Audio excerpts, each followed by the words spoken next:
कि भारतीय रेल सिर्फ एक ट्रांसपोर्ट सिस्टम नहीं, ये हमारे देश की लाइफलाइन है जो हर दिन लगभग 2 करोड़ यात्री को उनकी मंजिल तक पहुंचाती है। अध्यक्ष महोदय, मैं कहना चाहूँगी कि रेलवे में पिछले वर्षों से लाखों पद खाली पड़े हैं, जबकि सरकार कहती है कि लगभग 1.2 लाख पोस्ट पर रिक्रूटमेंट प्रोसेस शुरू की गई है। देश का यूथ पूछ रहा है अध्यक्ष महोदय, नोटिफिकेशन की बात कब तक चलेगी, ज्वाइनिंग लेटर कब मिलेगा। रेलवे कभी देश का सबसे बड़ा एम्प्लॉयर था, आज यंग इंडिया के लिए ये सबसे बड़ा वेटिंग रूम बनता जा रहा है। अध्यक्ष महोदय, मेरी मांग है मेरी मजिस्ट्रा लोकसभा के लिए कि पहला अमृत भारत स्टेशन स्कीम में उत्तर प्रदेश के 157 स्टेशन चिन्हित है। सूची में मणियाऊ, जफराबाद जंक्शन, बाबतपुर जैसे हमारे क्षेत्र से जुड़ी स्टेशन शामिल है। मेरी आग्रह है कि इन स्टेशनों के मास्टर प्लान को टाइम बाउंड तरीके से लागू किया जाए। Platform, shelter, toilet, drinking water, foot over bridge, lift, CCTV, passenger information system जैसे मूल सुविधा को पहले सुनिश्चित की जाए।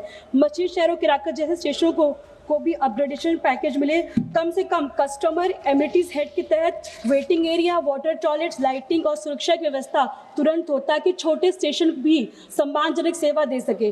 कराकत स्टेशन पर ट्रैक डबलिंग के बाद भी ये एक महत्वपूर्ण रीजनल हब होने के बावजूद ये कई ट्रेन यहाँ नहीं रुकती है, जिससे आसपास के लोगों को ट्रेन पकड़ने के लिए 30 से 40 किलोमीटर दूर अन्य स्टेशन तक जाना पड़ता है। अध्यक्ष महोदय, कराकत को आदर्श स्टेशन के रूप में विकसित कर ये additional platform, foot over bridge, drinking water, toilets, proper lighting और पार्किंग की व्यवस्था मजबूत की जाए, ताकि मणियाऊ, केराकत, पिंडरा बेल्ट की पूरी आबादी को एक सेंट्रल रेल हब की सुविधा मिल सके। मणियाऊ जफराबाद रूट पर प्रस्तावित अंडरपास फुटओवर ब्रिज से जुड़ी है।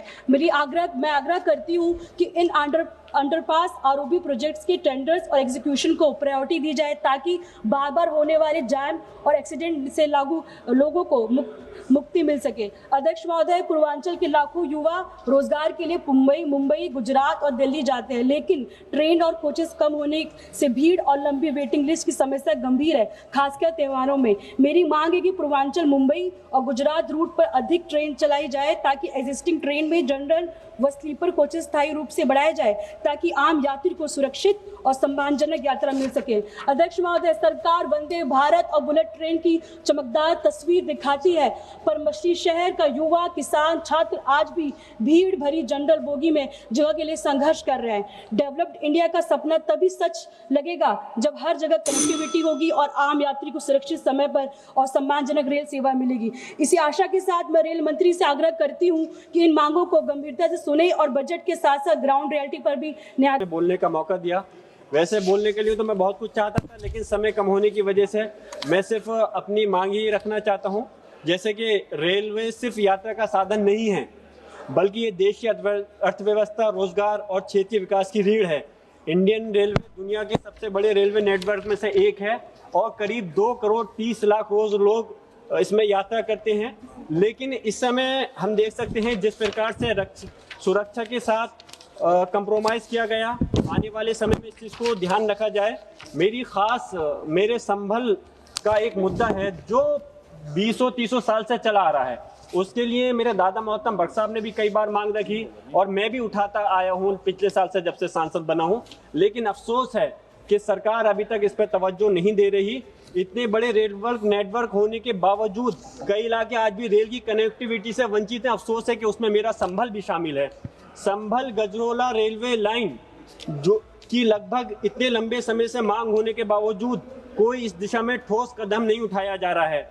सम्माननीय सभापति जी, संभल एक ऐतिहासिक शहर है जो कि अब जिला भी है और वहां पर मेंथा, आलू, हैंडीक्राफ्ट का काम बड़े पैमाने पर होता है और जो युवा हैं अपने पढ़ाई के सिलसिले में छात्रों को बाहर जाना पड़ता है, लेकिन रेल की कनेक्टिविटी नहीं होने की वजह से उनकी पढ़ाई पर भी बहुत असर पड़ता है।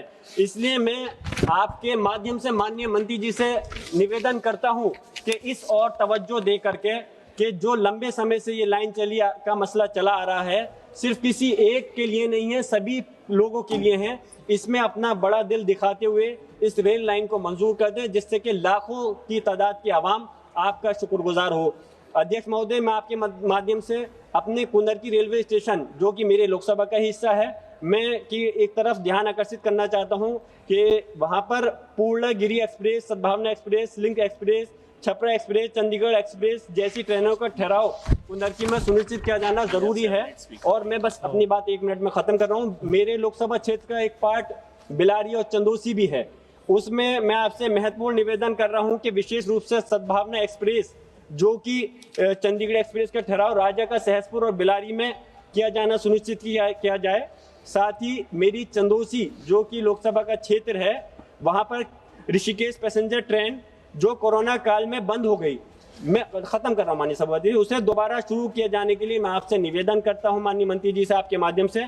इसके अलावा दिल्ली बरेली पैसेंजर ट्रेन भी लंबे समय से बंद है, जिसे जल्द बहाल किया जाना जरूरी है। ये भी बताना चाहता हूँ कि चंदोसी से दिल्ली के लिए वर्तमान में बहुत सीमित ट्रेन उपलब्ध है। खत्म कर रहा हूँ बस लास्ट, उन्हें हिमाचल एक्सप्रेस और एक पैसेंजर ट्रेन को शुरू करने का प्रयास मेरी गुजारिश है, लेकिन अब ये सुविधा हटा दी गई।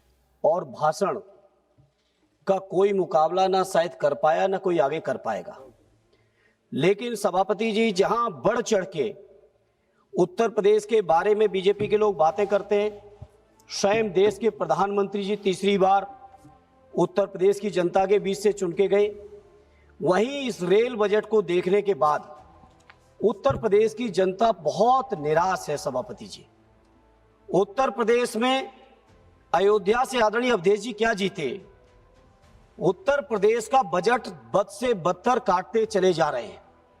ऐसे सभापति जी जब मंत्री जी जवाब दें, आप लोग छोड़िए मंत्री जी सक्षम हैं, जब जवाब दें तो बता दें कि आखिर उत्तर प्रदेश के लिए क्या क्या किया। थोड़ी बहुत परियोजनाएं बनारस के नाम पे आई जरूर, लेकिन वो केवल बनारस को ही फोकस किया है, बाकी उत्तर प्रदेश को कहीं फोकस नहीं किया है। बैठे उत्तर प्रदेश के भी कुछ मंत्री साथी, लेकिन जब से उधर चले गए हैं उत्तर प्रदेश की आवाज उठाना बंद कर चुके हैं। सभापति जी आपके माध्यम से एक जो पूरे देश के अंदर रेल की परियोजना है, उस परियोजना पर मैं अपनी ओर से लोगों की समस्याओं को आपके बीच रखना चाहता हूं।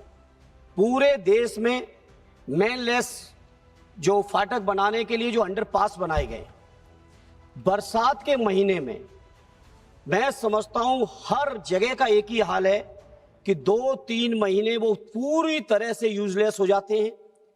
कोई बच्चा नहीं निकल सकता, कोई बीमार नहीं निकल सकता, किसानों अपने सामान लेके नहीं निकल सकते। तो मैं मंत्री जी से आपके माध्यम से अनुरोध करूंगा, उस पर विचार करें, ये ऐसी योजना लाएं जिस योजना का मैं समझता हूं 3 महीने बुरी तरह से फेल हो जाती है, वहां पे कोशिश करके फ्लाईओवर लाएं। सभापति जी आपके माध्यम से मैं माननीय रेल मंत्री जी मौजूद नहीं है, रेल राज्य मंत्री जी बैठे हैं, मैं अपने संसदीय क्षेत्र आजमगढ़ के लिए जाने कितना पत्र दे चुका हूं, उसकी कॉपी में आपके सामने दिखा रहा हूं। जब जब मिलते हैं मंत्री जी बहुत अच्छे व्यवहार के साथ, मधुर व्यवहार के साथ आश्वासन तो मिलता है, लेकिन दुर्भाग्य यह है कि उस आश्वासन पर कोई भी कार्रवाई अब तक नहीं हुई। 2 साल का आपका कार्यकाल निकल गया है, तीसरा बजट आप पास करा रहे हो, लेकिन कोई भी कार्रवाई उसके ऊपर आप नहीं करते हो। रेल राज्य मंत्री जी बैठे हैं, अपने कैबिनेट मंत्री जी को हमारी शिकायत जरूर नोट करा दे। माननीय सभापति जी, मैंने अपने संसदीय क्षेत्र आजमगढ़, जो मैं समझता हूं बहुत ऐतिहासिक जिला है, मंडल मुख्य